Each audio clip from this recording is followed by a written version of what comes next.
اور یہ کن لوگوں کو خطاب ہے؟ یہ مشرکین عرب کو یہ خطاب ہے. اسی طرح کی بات وہ بھی کرتے تھے, وہ بھی نبی صلی اللہ علیہ وسلم کے بارے میں طرح طرح کی باتیں کرتے تھے. یہ تو ہمارے جیسا بندہ ہے, ہماری طرح ہی کھاتا ہے پیتا ہے اور گلیوں میں پھرتا ہے, اور اللہ تعالیٰ کوئی ہمارے اوپر فرشتہ نازل کرتے, کسی امیر بندے کے اوپر وہی نازل ہوتی. تو یہ طرح طرح کی باتیں یہ مشرکین عرب بھی کرتے تھے. تو اللہ تعالیٰ نے یہ کہا ہے کہ انہی کی طرح کی بات یہ لوگ بھی کرتے ہیں کہ جن کو علم نہیں ہے. اللہ یحکم بینہم, اللہ تعالیٰ ہی فیصلہ کرے گا ان کے درمیان یوم القیامت, قیامت کے دن, فیما کانوا فیہ یختلفون, اس چیز میں جس میں وہ اختلاف کرتے ہیں. نبوت میں وہ اختلاف کرتے ہیں, شخصیت میں وہ اختلاف کرتے ہیں, تو اس کے بارے میں اللہ تعالیٰ ہی قیامت والے دن فیصلہ کریں گے. ومن اظلم ممن منع مساجد اللہ ان یذکر فیہا اسمہ وسعی فی خرابہا, اور اس سے بڑا ظالم کون ہے؟ ممن منع, جس نے روکا اللہ تعالیٰ کی مساجد سے. اس سے بڑا بھی کوئی ظالم ہو سکتا ہے؟ نہیں, اس سے بڑا ظالم کوئی نہیں ہے. ومن اظلم, کون ہے اس سے بڑا ظالم؟ ممن, اس شخص سے, منع, جس نے روکا مساجد اللہ, اللہ کی مساجد سے, ان یذکر فیہا اسمہ, یہ کہ ذکر کیا جاتا ہے, فیہا, اس مساجد میں, اسمہ, اس کا نام, اللہ کا نام,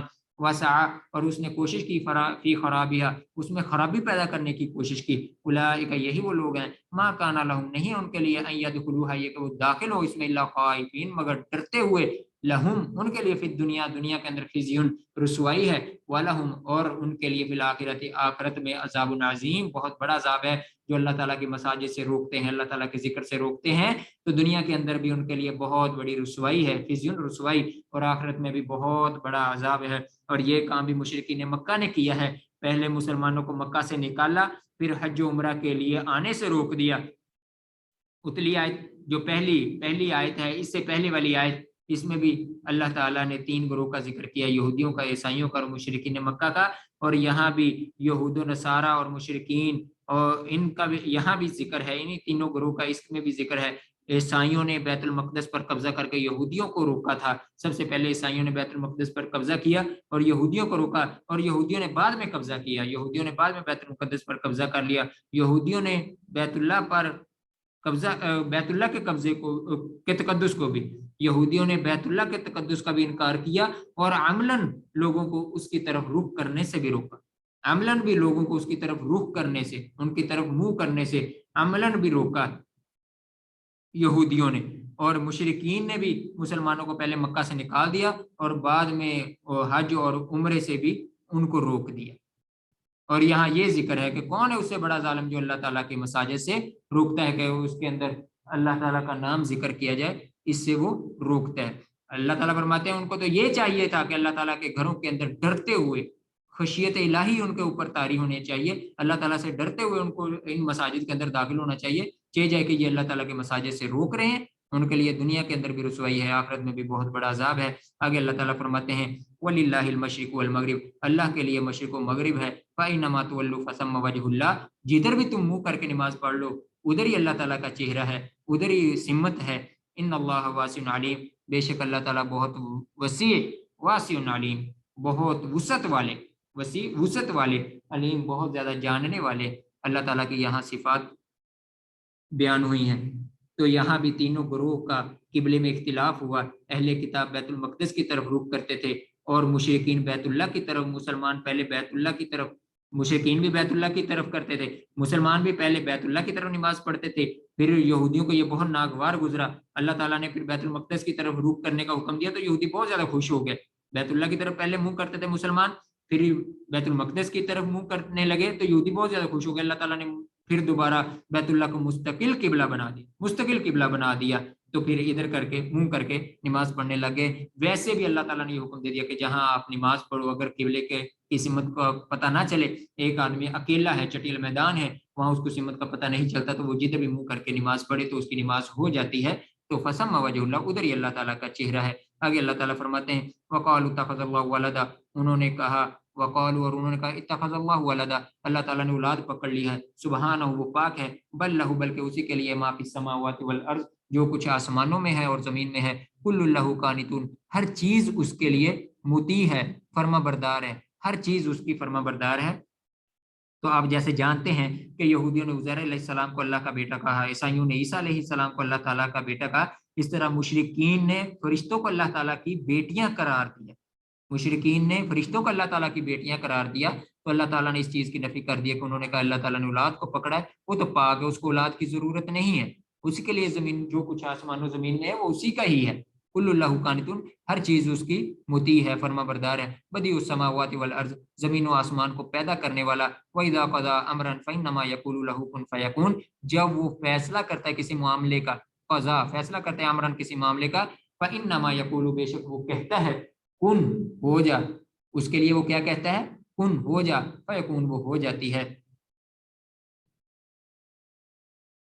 وقال الذین، آگے اللہ تعالیٰ فرماتے ہیں وقال الذین لا یعلمون، کہا ان لوگوں نے جو نہیں جانتے، لولا یکلمنا اللہ، کیوں نہیں ہم سے کلام کرتا اللہ تعالیٰ، او تأتینا آیا، کیوں نہیں ہمارے پاس کوئی نشانی آتی۔ تو یہاں اس سے بھی مراد کفار عرب ہیں کہ جنہوں نے یہود و نصارہ کی طرح مطالبے کیے تھے، انہوں نے بھی یہود و نصارہ کی طرح یہ مطالبے کیے، کیا مطالبے کیے کہ کیوں نہیں ہم سے اللہ تعالیٰ کلام کرتا، کیوں نہیں ہمارے پاس نشانی آتی، یہی یہودیوں نے کہا، یہی عیسائیوں نے کہا، اور یہی یہاں اس آیت میں اللہ تعالیٰ فرماتے کفار عرب بھی یہی کہہ رہے ہیں، قال الذین، کہا ان لوگوں نے لا یعلمون جو علم نہیں رکھتے کہ لولا یکلمنا اللہ، کیوں نہیں ہم سے اللہ تعالیٰ کلام کرتے اور کیوں نہیں ہمارے پاس نشانی آتی،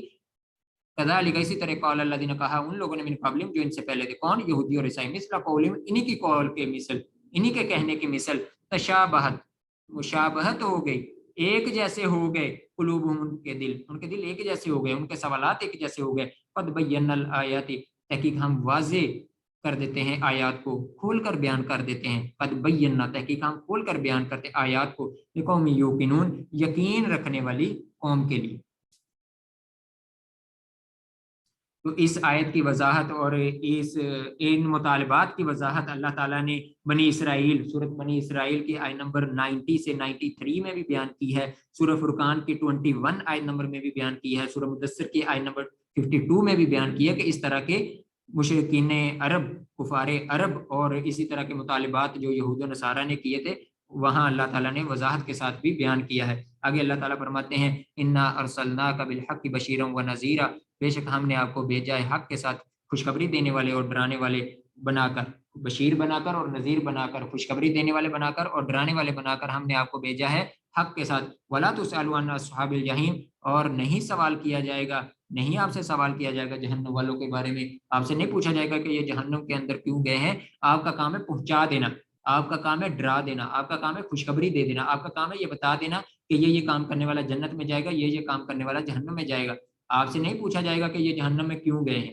یہ جنت میں کیوں نہیں گئے، ایسے سوال آپ سے نہیں کیے جائیں گے۔ ولن ترضى عنك اليهود ولا النصارى، اور ہرگز نہیں آپ سے راضی ہوں گے یہودی، ولا النصارى، اور نہ عیسائی، راضی یرضا، راضی ہونا، ہرگز نہیں آپ سے راضی ہوں گے یہودی اور نہ عیسائی، حتی تتبع ملتهم، حتیٰ کہ آپ ان کے ملت کی، ان کے دین کی پیروی کر لیں، ان کے احکامات کی پیروی کر لیں، یہاں تک کہ آپ ان کے پیچھے چل پڑیں پھر بھی یہ راضی نہیں ہوں گے، ان کے دین کی پیروی کر لیں پھر بھی یہ راضی نہیں ہوں گے۔ قل، کہہ دیجئے، ان ہدی اللہ هو الہدی، بے شک اللہ تعالیٰ کی ہدایت، اللہ تعالیٰ کی رہنمائی وہی رہنمائی ہے، وہی اصل ہدایت ہے۔ وَلَئِنِ اتَّبَعْتَ أَهْوَاءَهُمْ، اور اگر آپ ان کے دین کی، ان کے خواہشات کی پیروی کریں، احوا خواہشات، اگر آپ پیروی کریں گے ان کی خواہشات کی، بعد الذی جاءک من العلم، اس چیز کے بعد کہ آپ کے پاس علم آ گیا، آپ کے پاس علم آ جانے کے بعد، پھر بھی آپ کے پاس نالج آ جانے کے بعد، آپ کے پاس دین آ جانے کے بعد، آپ کو حق اور باطل کا واضح پتہ لگ جانے کے بعد پھر بھی آپ ان کی خواہشات کی پیروی کریں گے، تو پھر کیا ہوگا، مالا کا نہیں ہے آپ کے لیے، من اللہ، اللہ سے، من ولین، کوئی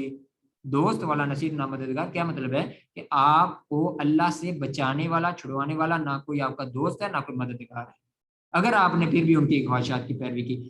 حالانکہ نبی صلی اللہ علیہ وسلم کے بارے میں یہ سوچا ہی نہیں جا سکتا کہ آپ صلی اللہ علیہ وسلم ان کی خواہشات کے پیچھے چلیں گے، لیکن پھر بھی اللہ تعالیٰ نے یہ بتا دیا ہے کہ شخصیت کی اہمیت اس کی ذات سے نہیں ہے کہ یہ امیر ہے، یہ غریب ہے، یہ گورا ہے، یہ کالا ہے، یہ رائی ہے، یہ جٹ ہے، یہ گجر ہے، یہ کسی بھی برادری کا ہے، کسی بھی برادری کا ہے، تو اللہ تعالیٰ کے نزدیک اس چیز کی اہمیت نہیں ہے۔ اللہ تعالیٰ کے نزدیک کسی بندے کی اہمیت، کسی کی شخصیت کی اگر اہمیت ہے تو وہ اطاعت کے اندر ہے، اللہ تعالیٰ کی اطاعت کے اندر ہے، اللہ تعالیٰ کی فرما برداری کے اندر ہے۔ جو اللہ تعالیٰ کی جتنی بھی اطاعت کرتا ہے، اللہ تعالیٰ کے نزدیک اتنی ہی زیادہ اس کی اہمیت ہے، اتنی ہی زیادہ اس کی فضیلت ہے۔ اگلی آیت میں اللہ تعالیٰ فرماتے ہیں الذین آتیناہم الکتاب یتلونہ حق تلاوتہ، یہی وہ لوگ ہیں کہ ہم نے دی ان کو کتاب، وہ تلاوت کرتے اس کو جس طرح تلاوت کرنے کا حق ہے۔ جس طرح پڑھنے کا حق ہے اس کو اسی طرح پڑھتے ہیں. اولئک یؤمنون، یہی وہ لوگ ہیں، اولئک یہی وہ لوگ ہیں، یؤمنون بہ، وہ اس پر ایمان لاتے ہیں، ومن یکفر بہ، جو اس کے ساتھ کفر کرے گا، فاولئک هم الخاسرون، وہی لوگ خسارہ پانے والے ہیں. تو اس آیت کے اندر اللہ تعالیٰ نے اہل کتاب میں سے وہ لوگ جو اللہ تعالیٰ کے احکامات کو مانتے ہیں ان کا ذکر کیا ہے کہ یہودی اور عیسائی دونوں میں سے، اہل کتاب میں سے جن پر تورات اور انجیل اللہ تعالیٰ نے نازل کی ہے، ان میں سے وہ لوگ جو اس کو پڑھتے ہیں، اس کو سمجھتے ہیں اور اس پر عمل کرتے ہیں، اس کے احکامات پر عمل کرتے ہیں، ان کا ذکر کیا ہے اللہ تعالیٰ نے کہ ان کے اندر وہ لوگ ہیں، الذین، وہ لوگ آتیناہم، ہم نے دی ان کو کتاب، یتلون، وہ اس کو پڑھتے ہیں جس طرح پڑھنے کا حق ہے. حق کا تلاوت کا مطلب ہے کہ اس میں نہ کوئی تحریف کرتے ہیں اور اس کے احکامات پر مکمل عمل کرتے ہیں، اس کے اندر کسی قسم کی تحریف نہیں کرتے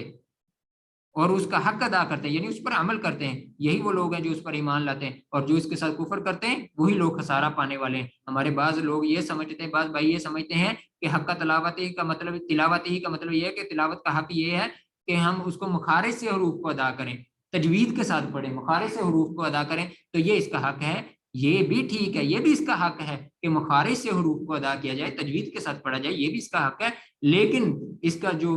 اولا حق، سب سے بہتر حق اور پہلا حق یہ ہے کہ اس کے احکامات پر عمل کیا جائے. اور اللہ تعالیٰ فرماتے ہیں وَمَن یکفر بہ، جو اس کے ساتھ کفر کرے گا، جو اس کا انکار کرے گا، اللہ تعالیٰ کی کتابوں کا انکار کرے گا، اللہ تعالیٰ کے احکامات کا انکار کرے گا، فَأُولَٰئِکَ هُمُ الْخَاسِرُونَ، تو وہی لوگ خسارہ پانے والے ہیں. اللہ تعالیٰ سے دعا ہے کہ اللہ تعالیٰ ہمیں قرآن و حدیث کو پڑھنے، سمجھنے اور اس پر عمل کرنے کی توفیق عطا فرمائے. السلام علیکم ورحمۃ اللہ وبرکاتہ.